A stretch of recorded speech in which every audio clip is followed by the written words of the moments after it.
ሰላም ጤናና ክብር በተገኛችሁበት ቦታ ይሁን እያልን እንመኝላችኋለን። አዋዋላችሁ ቆንጆ የነካችሁት ብሩክ ይሁን እያልን የምንመኝላችሁ ቤተሰቦቻችን እነሆ የአሰብ ፕሬስ የዜና ሰዓት ደርሷል። ለእናንተ ይሆናሉ ብለን ያዘጋጀንላችሁ የተመራረጡ መረጃዎቻችን ተቋዳሽ ሁኑ። ወደ መረጃዎቹ ገባ። በዘመነ ካሴ እንዲመራ ተደርጎ አዲስ የተቋቋመው የፋኖ ቡድን ለሁለት ተከፈለም።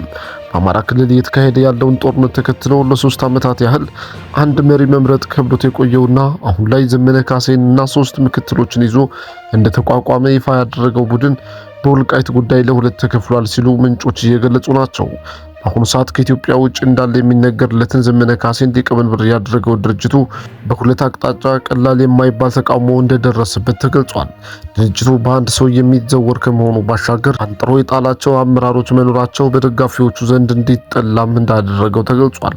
በደጋፊዎቹ ላይ የሚዲያ ጭቆና እንዳሳረፈ በመግለጫ ያስታወቀው ድርጅቱ በዛሬው ዕለት ደግሞ በይፋ ከሁለት መከፈሉ ተገልጿል።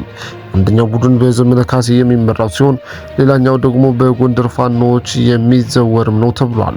ለድርጅቱ ከሁለት መከፈል አንደኛው ምክንያት ከህወሓት ጋር መስራት ወልቃይትን ያሳጣናል፣ በአማራ ህዝብ ህልውና ላይ መጫወት ነው ያለው የጎንደር ፋኖ የድርጅቱን ርዕዮተ ዓለም አልቀበልም በማለቱ መሆኑ ተገልጿል። ሌላኛውና ዋናዎቹ አማራዎች እኛንን የሚለው የዘመነ ካሴ ቡድን ደግሞ ወልቃይት ቅርንጫፍ ነው፣ ለቅርንጫፍ ብለን እንደ ዛፍ ያሳደግነውን ትግል አንቆርጥም በማለት ከህወሓት ጋር እንደሚሰራ በይፋ ተናግሯል። በዘመነ ካሴ የሚመራው ቡድን ይህንን ማለቱን ተከትሎ የጎንደር ፋኖ መሪ የሆነው ሀብቴ ወልዴና ረዳት ፕሮፌሰር ጌታ አስራደ ከድርጅቱ ማፈንገጣቸው ተነግሯል። በተለይም ከቀናት በፊት ህወሓት በወልቃይት በኩል ጦርነት መክፈቷን ለቡድኑ ለሁለት መከፈል እንደ ትልቅ ምክንያት ተወስዷል ሲሉም ገልጸዋል። ራያን ሰተናል፣ አሁን ደግሞ ወልቃይትን ሰተን ለየትኛው የአማራ ህዝብ ነው የምንዋጋው ያለው የጎንደር ፋኖ እነ ዘመነ ካሴን የአማራ ታሪካዊ ጠላት ለመሆኑ ጉዞ ላይ ናቸው ሲል ገልጿል። ይህ መረጃ እንዳለ ሆኖ ሁለት የጎንደር ፋኖ ከፍተኛ አመራሮች እጅ ለመስጠት ዝግጅት ላይ መሆናቸውን ተከትሎ ፋኖ ጦር አዝምቶባቸዋል ተብሏል። በደቡብ ጎንደር አካባቢ የሚንቀሳቀሰው ኮማንዶ ያለው አዱኛ በትናንትናው ዕለት በቤተሰብ የሚመራ ድርጅትን እቃወማለሁ ሲል በፌስቡክ ገጹ ባሰፈረው ሐሳብ ለዘመነ ካሴን ተሳድቦ እየተሰወረ ሲሆን እጅ ሊሰጥ ነው በሚል እየተፈለገ ነው ተብሏል። ሌላኛው ደግሞ በሰሜን ጎንደር አካባቢ የሚንቀሳቀሰው ቡድን አዛዥ የሆነው ሸጋ ጌታቸው ያልተማረ ሰው አይመራኝም በሚል ወደ ቋራ ሰራዊቱን ይዞ ሄዷል ተብሏል። ይህንን ተከትሎ የፋኖ ቡድን አሁን ላይ አንድ የማይሆንበት የስብራት ደረጃ ላይ ደርሷል መባሉን አሰብ ፕሬስን ለመስማት ችላለች። በሌላ መረጃ የቀድሞው የትግራይ ጊዜያዊ አስተዳደር ፕሬዝዳንትና የአሁኑ ስምረት ፓርቲ ሊቀመንበር አቶ ጌታቸው ረዳ በክልሉ ያለውን የፖለቲካ ውጥረት ወደ አደባባይ በማውጣት የቀድሞ ጓዶቻቸውን ወጣቱን ለስልጣን ጥማት ሲሉ ወደ እሳት እየማገዱ ነው ሲሉ በከባድ ቃላት ወቀሱ።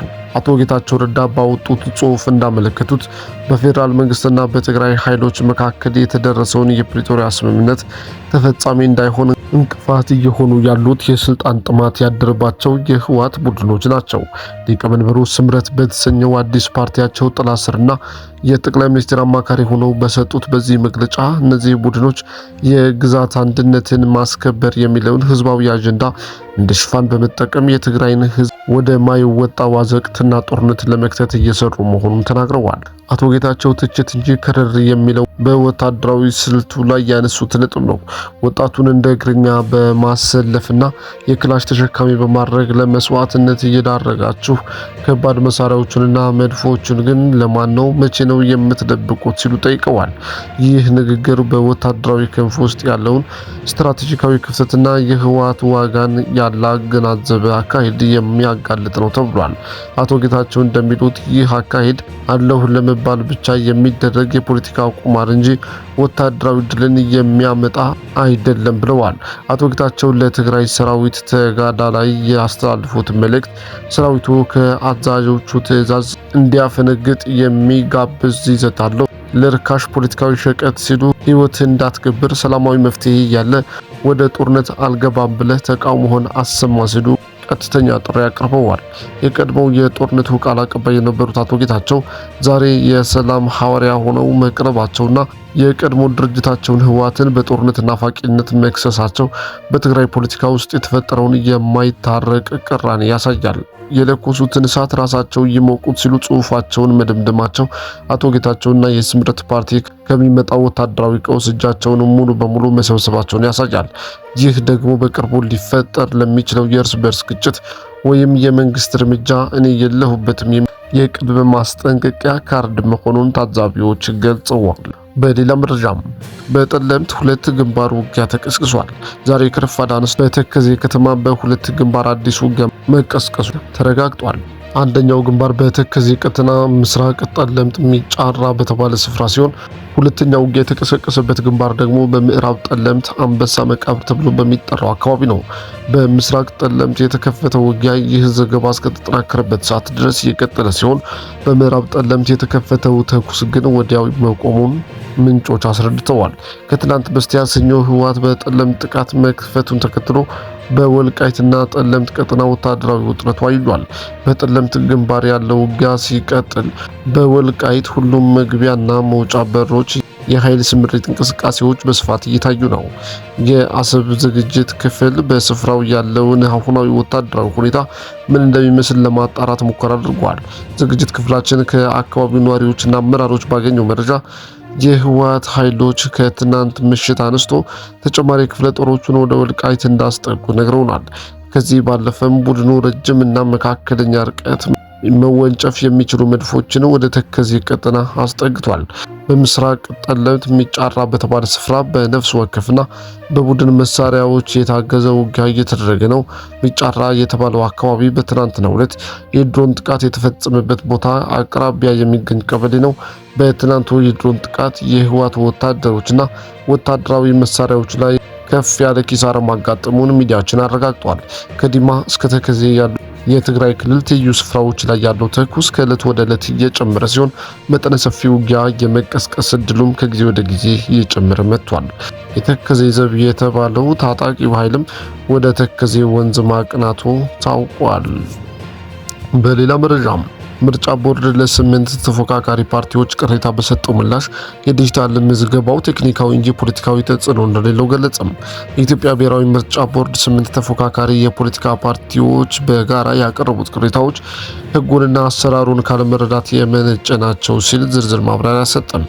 8 ተፎካካሪ የፖለቲካ ፓርቲዎች ጥር 15 ቀን ባወጡት የጋራ መግለጫ ሰባተኛ ሀገራዊ ምርጫ ገና በእጩዎች ምዝገባ ጅማሩ ላይ ሳለ ሰላማዊውን የፖለቲካ ምህዳር የሚያጨልሙ ተግዳሮቶች እያጋጠሟቸው እንደሚገኝ አስታውቀው ምርጫው አሳታፊ፣ ሀቀኛና ተአማኒ ሊሆን እንደማይችል ማሳሰባቸው ይታወሳል። ፓርቲዎቹ እንደሚሉት ቦርዱ የዲጂታል ቴክኖሎጂ ምዝገባ ስርዓት በቴክኒክ ደረጃ የመፈተሽ ዕድል አልተሰጣቸውም።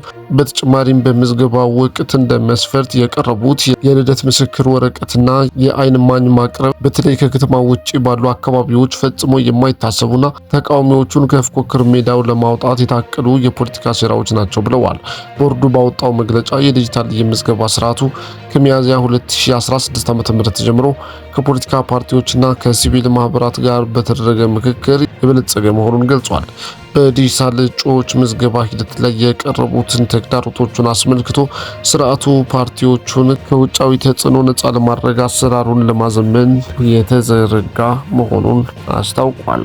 በሌላ መረጃም ታዋቂው የፕሮቴስታንት እምነት ፓስተር ሄኖክ ግርማ ከወር በፊት የውጭ ሀገር ቆይታ በኋላ ወደ ኢትዮጵያ ሲመለሱ የቦሌ ዓለም አቀፍ ኤርፖርት ላይ በጸጥታ ኃይሎች በቁጥጥር ስር ዋሉ። የእስሩ መነሻ ለፓስተሩ መታሰር እንደ ምክንያት የተጠቀሰው ከወራት በፊት በሰሜን ሸዋ ሰላሌ ሕዝብ ላይ የሰነዘሩትና በወቅቱ ከፍተኛ ሕዝባዊ ቁጣ ቀስቅሶ የነበረው ጸያፍ ንግግር እንደሆነ ተረጋግጧል።